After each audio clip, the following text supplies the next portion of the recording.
Amigos del Rincón Deportivo, les saluda su amigo Marco Cañedo. En esta ocasión, como en el anterior video que estuvimos hablando, la historia de los Indios de Cleveland en el béisbol de las Grandes Ligas,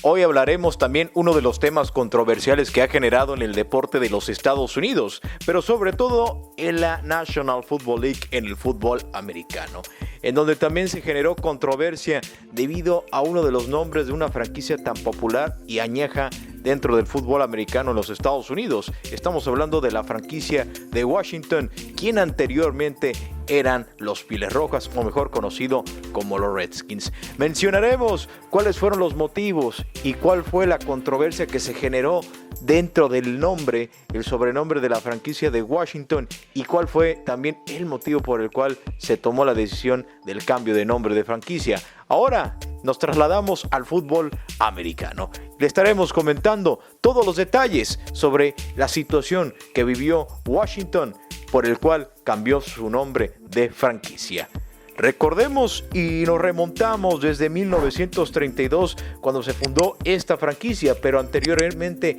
eran los Bravos de Boston, que era el primer equipo que albergó esta franquicia en 1932. Y poco a poco se empezaron a hacer los cambios hasta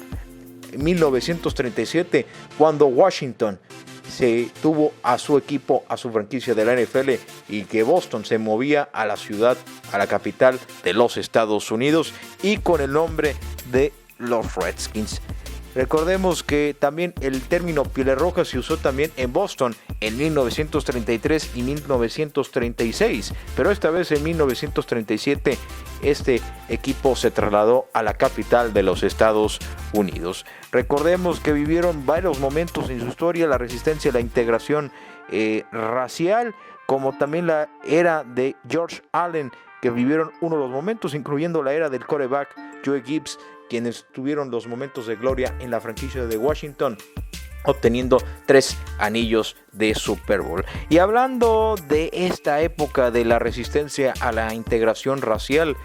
fue cuando Marshall se negó a integrar a jugadores de color a su equipo, a pesar de las presiones del Washington Post y del gobierno federal, pero fue hasta 1962 que el secretario del Interior, Stuart Udall, le dio un ultimátum: si no firmaban a un jugador afroamericano, el gobierno podría echarlos del distrito de Columbia Stadium. Como resultado, Washington fue el último equipo en integrar jugadores de color en 1962, su segunda campaña en ese estadio. Primero, el equipo escogió a Ernie Davis, el primer jugador de color en ganar el trofeo Heisman. Después, antes de firmar a Davis, negociaron con los Cafés de Cleveland o los Browns de Cleveland al receptor abierto Bobby Mitchell, y tristemente resultó que Davis tenía leucemia y falleció sin jugar jamás como profesional. Después se vienen las épocas buenas en la década de los 70 por parte de George Allen, donde Williams firmó al antiguo entrenador de los Rams de Los Ángeles, George Allen, y Allen siempre fue parcial hacia los jugadores veteranos en vez de los novatos de alto perfil. Por lo tanto, sus equipos fueron conocidos como los Over the Hill Gang por el promedio de edad de los elementos que participaron, y su eslogan fue: el futuro es ahora, y sus jugadores pronto probaron que él estaba en lo correcto. Allen ayudó a fomentar la rivalidad contra los Vaqueros de Dallas, la cual se convirtió en uno de los encuentros más candentes de la NFL. Los Redskins llegaron al juego de campeonato de la Conferencia Nacional venciendo a Dallas por marcador de 26-3, solo para perder ante el único equipo invicto de la NFL en una sola campaña, los Delfines de Miami, por marcador de 14-7 en el Super Bowl número 7. En sus 7 años como entrenador, los equipos de Allen llegaron a los playoffs en 5 ocasiones. Pero la época buena, como lo estuvimos comentando, llegó a partir de 1981, cuando el nuevo dueño del equipo, Jack Kent Cooke, firmó al coordinador ofensivo de los Cargadores de San Diego, Joe Gibbs, como su 20º entrenador, y Gibbs llevó al equipo a 4 Super Bowls, ganando 3 de ellos. El quarterback era Joe Theismann, el corredor John Riggins y el receptor abierto Art Monk, que obtuvieron mucha publicidad, pero los Pieles Rojas fueron de los pocos equipos en tener una famosa línea ofensiva. Desde ahí, el entrenador de la línea ofensiva Joel Bugel, quien más tarde llegaría a ser entrenador de los Cardenales de Arizona, los apodó como los cerdos, no porque fueran grandes sino gordos, porque les salían raíces en el lodo, en el campo de juego. Y esto fue el sobrenombre que también se le empezaron a usar en esa época a estos jugadores, como los cerdos, que fueron el centro Jeff Bostic, los guardias Rob Scream y Mark May, y también los tackles Joey Jacoby y George Stark. En años posteriores hubo otros cerdos notables como Jim Lansing, Riley McKenzie, Mark Schlereth y también los alas cerradas Tom Warren y Clint Dieter, así como Riggins, fueron conocidos como los cerdos honorarios. En 1983, en el Super Bowl número 17 en Pasadena, California, la primera victoria de los Pieles Rojas fueron contra los Delfines de Miami por marcador de 27-17, en donde el futuro miembro del Salón de la Fama, John Riggins, dio la mejor jugada del partido cuando en cuarta oportunidad y pulgadas por avanzar, con los Redskins abajo en el marcador 17-13, los entrenadores escogieron una jugada llamada 70 chip, la cual estaba diseñada para la ganancia de poco yardaje. Otro de los momentos que ha vivido el equipo de Washington fue en la campaña de 1983, como comenzó con una derrota por 31-30 contra Dallas, pero desde ahí en el Super Bowl número 18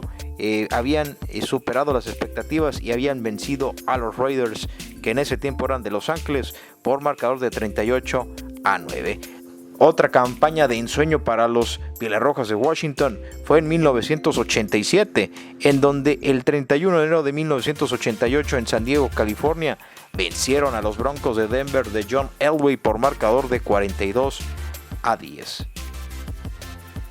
Una de las etapas más críticas que ha tenido la franquicia de Washington fue cuando se vive la era Snyder, que esto se dio durante 1997, en donde el dueño Jack Kent Cooke murió en la víspera de la inauguración del nuevo estadio en Landover, Maryland, y fue bautizado en su honor. En su testamento, Cooke dejó al equipo de la fundación Jack Kent Cooke con instrucciones de venderlo. Su hijo John K. Cooke no pudo reunir suficiente dinero para la compra y el equipo fue comprado por Daniel Snyder. Y en 1999 Washington llegó a los playoffs por primera vez desde la salida de Gibbs, ganando el este de la Nacional, venciendo a los Leones de Detroit por marcador de 27-13 en un juego de comodines como locales. Pero perdieron su siguiente juego por marcador de 14-13 contra los Bucaneros de Tampa Bay. Hay que recordar que Daniel Snyder, quien creció como fan de los Redskins e hizo su fortuna en la mercadotecnia, ha realizado muchos movimientos más controversiales desde que compró al equipo, incluyendo vender el nombre del estadio en una licitación corporativa en donde FedEx ganó y ahora el estadio se llama FedEx Field. El hábito más criticado de Snyder ha sido contratar y despedir entrenadores, comenzando con el despido de Norv Turner, despidiendo a su reemplazo Marty Stunheimer después de una sola campaña, y en 2002 contratando también al entrenador de los Lagartos de Florida, Steve Spurrier, para reemplazar a Stunheimer, que Spurrier renunció al final de la temporada del 2003, faltando 3 años más en su contrato. Pero nadie imaginaba la situación que vivió después y años después Daniel Snyder con el equipo de Washington, en donde algunos activistas consideraron que el nombre y el logo del equipo son racistas hacia los nativos americanos, y en años recientes han existido movimientos de ciertos grupos para cambiar el nombre del equipo, pero han sido infructuosos, aunque algunos argumentan que su nombre es para honrar la bravura y dignidad de los nativos americanos, sin importar su uso anterior, y hoy la palabra pilroja se refiere al equipo de fútbol. Los activistas argumentan que sin importar la intención, esa palabra siempre ha tenido una connotación negativa y racista.